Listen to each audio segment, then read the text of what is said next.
Listen, clutter can be scary, okay? It can jump out at you when you least expect it. It hides in kind of dark, dusty corners. It can trip you up. So do you dare declutter these 10 things this October? Let's go.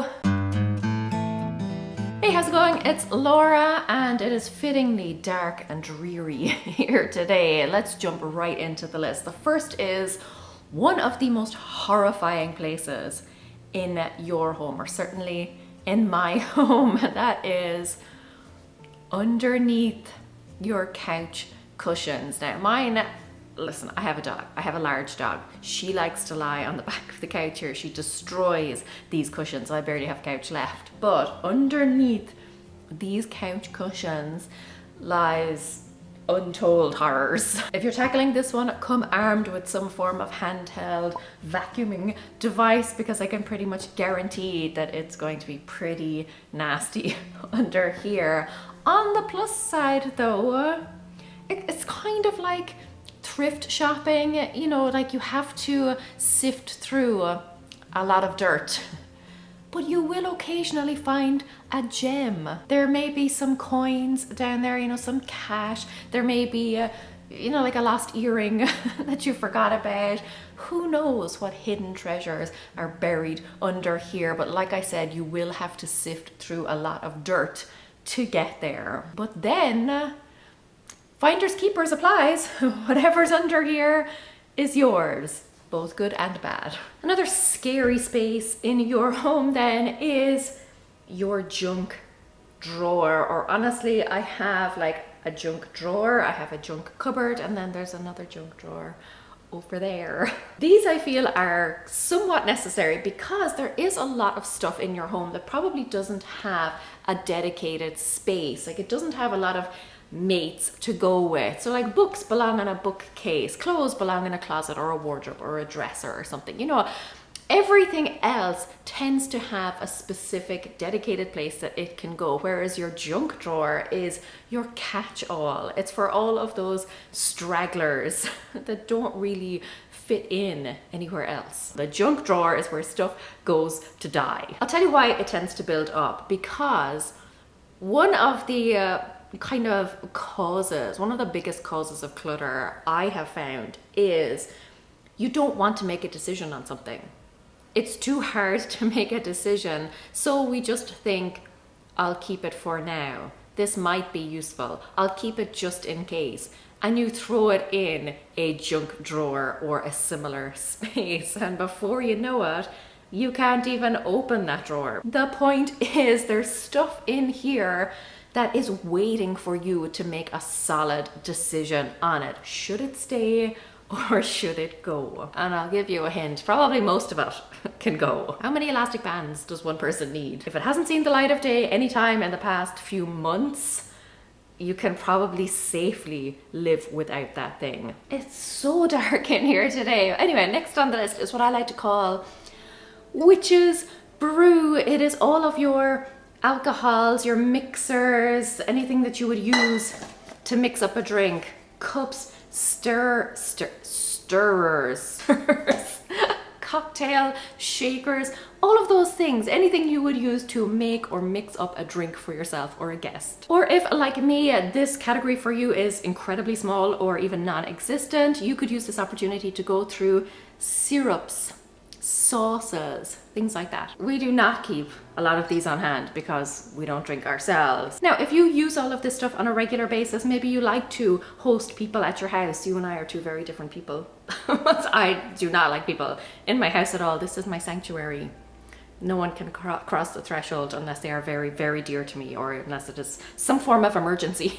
But if you use them on a regular basis, that's fine. You can go ahead and keep them, but still try and whittle them down. There's probably something in there that you haven't used in a long time, or you just never seem to reach for. Or maybe you do reach for it on a reasonably regular basis, but it's getting to the point now where it's no longer good quality and you need to replace it or something like that. But go through your brews and your brew making equipment and make sure that it is all up to scratch. You don't want to be poisoning yourself or a guest. That is a true horror story. Next is something that I guarantee makes you feel very uncomfortable, gives you the heebie-jeebies. That is unfinished projects. They are everywhere. They're that craft that you started that you never got around to finishing, the jigsaw puzzle that has been sitting out for months and months, the DIY project that you maybe started or maybe just got out all of the stuff and then it's still sitting there. There is this thing, and I talked about it in one of my videos recently. It's something that I'm currently working on. It is the silent to-do list. What it essentially means is that your stuff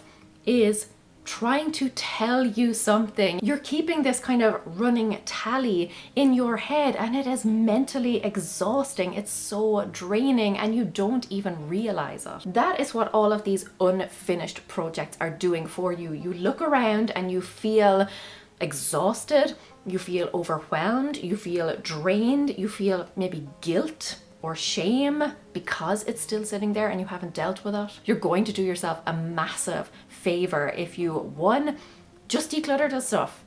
Like take it off your list permanently, or at the very least, put it away somewhere so that you're not seeing it on a constant basis. Your actual written to-do list might be like this long, but your silent to-do list, endless. So pick a project that has been sitting there, a job that has gone unfinished, and tackle it once and for all. Either finish it, declutter it, just donate it, recycle it, trash it, whatever, or at least put it out of the way so that you're not constantly faced with it. You don't always have to finish what you start. Next on the list then is seasonal decor, anything that you feel obliged to bring out during this particular season. Look, sometimes it can be nice to decorate for the holidays, but sometimes it's more of a chore. Or maybe when you were younger and full of enthusiasm, or you moved into a new house, you were all excited to decorate for the season and you brought out that stuff and maybe it was great. Or maybe when your kids were younger,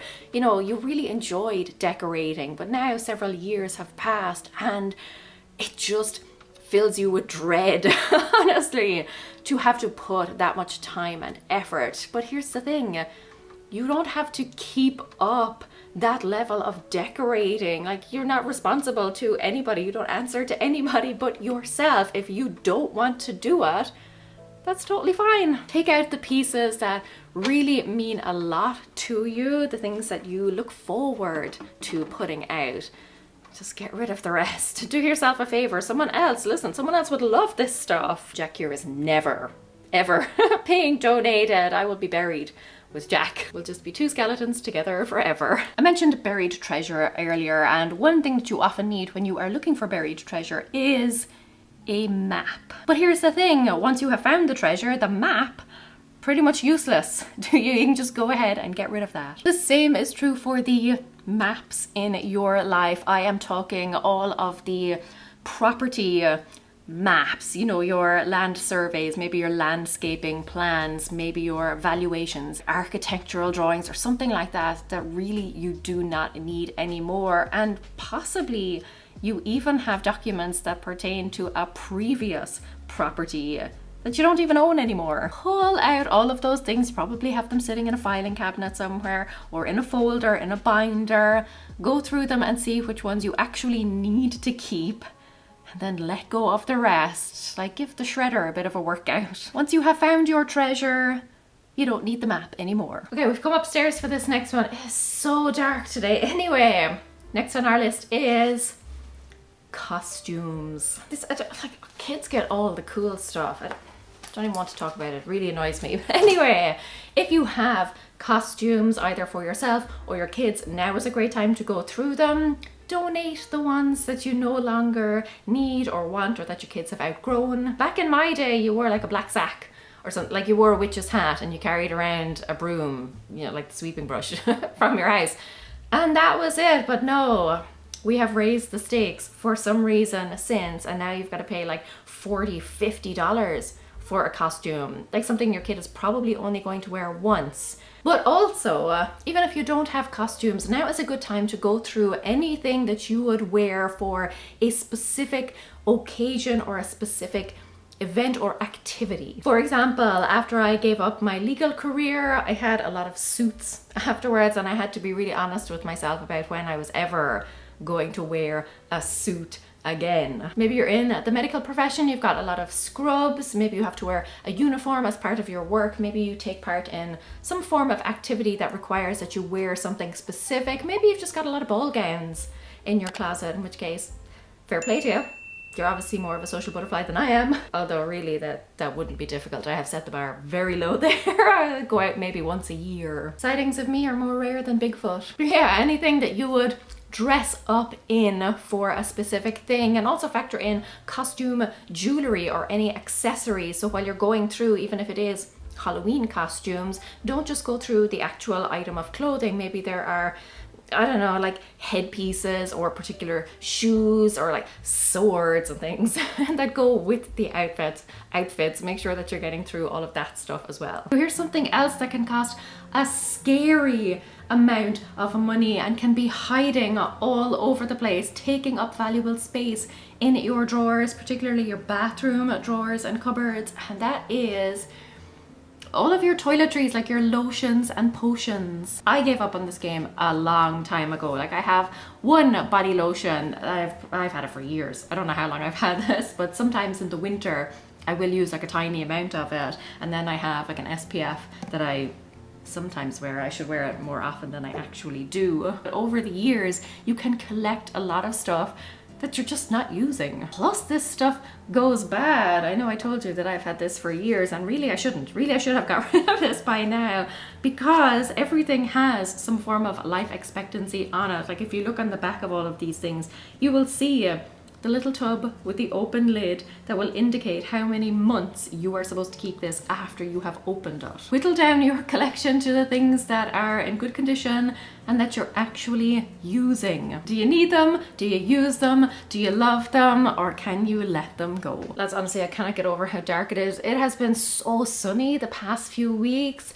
And today, for the first time in a long time, it is dull. And you know who I blame for this? My 9-year-old neighbor. I collected him yesterday, I brought him home, and he was saying how, you know, like we needed a really good rain because it's been so dry for the past few weeks. And I was like, yeah, probably. He's jinxed it. Okay, I woke up this morning, it was lashing rain. Now my house is like a black hole, like I can't have enough lights on. Anyway, let's talk lost souls, lost socks, or anything in your house that is missing its mate. So obviously single socks are a great example, but also those things where you think, you know, you've lost a piece out of something and you think I'll hang on to it because that piece will eventually show up, or you have a piece that goes with something but you're not quite sure what, like a key or something. Okay, I recently found keys. Did I have any idea what they went to? Like what door they would open? No. None. If something is missing its mate and has been missing its mate, like it has been a lone survivor, a single survivor for like 6 months now, you're just gonna have to give up the ghost on that one. No Halloween pun intended. Let it go. Let it go. I know you're thinking, oh yeah, but next month I'll realize what it goes with and then I won't have it. That is how we end up with so much junk. It is clearly not integral to whatever the thing is, because you would have realized what it was for by now. And again, if you do realize that you need that piece, chances are you can go out and replace it. I will often like contact a company if something breaks, like a tiny little piece of something breaks. I'll contact the company and say, hey, do you have like this little thing that I need to hold the other thing on? And they would be like, sure, yeah, here you go. Not saying that it's always for free, that they'll always send it for free. Sometimes they do though, but other times it'll just be like, oh, I can buy this spare part for like $2 or $3 online. Okay, let's talk torture devices, i.e. bras. I will say, these are only torture devices if you're not wearing the right one. Bear with me here, because I know this is going to sound like I totally made this up. Like this is going to sound like a fairy tale, but it is true. If you get properly measured and fitted, your bra will not be a torture device. Okay, and you have to go to many different people. I don't know why, but like I was measured I don't know how many times, and everyone, and like I went to some expensive places and they all told me the same thing. Like they all told me the same size, which, okay, fine, it made sense. But anytime I tried on bras in that size, they never fit me. I eventually went to this, just randomly, I popped into a place one day, asked if I could be fitted. This girl measured me, gave me a completely different measurement than all the previous people, and I was thinking, there is no way I am that size. And she went out, she picked out some bras for me. Not only did she tell me what size I was, but also which brand would fit my shape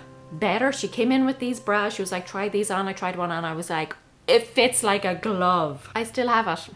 And that was like, was it, I don't know how long ago it was, but it was certainly like more than 6 years ago, because it was when we lived in Ireland. And then as soon as she told me, and as soon as I found not only the right size and, as she had recommended, the right brand, I went out and bought multiple different bras from that brand in that size, and those are the bras that I still have and wear to this day. Now look, obviously I've had them for a long time. They've stretched out a little bit, but they still fit. They still fit better than every other bra I have ever found. The downside is that I can't get that style over here in the States, so I just haven't bothered. Listen, if they are digging into you, if they are hurting you, if they don't fit you properly, just get rid of them. Life is too short. Go to multiple different places, get yourself measured, and don't settle until you find a bra that fits you like a glove, like I did. And then just buy multiples of them. And that's it.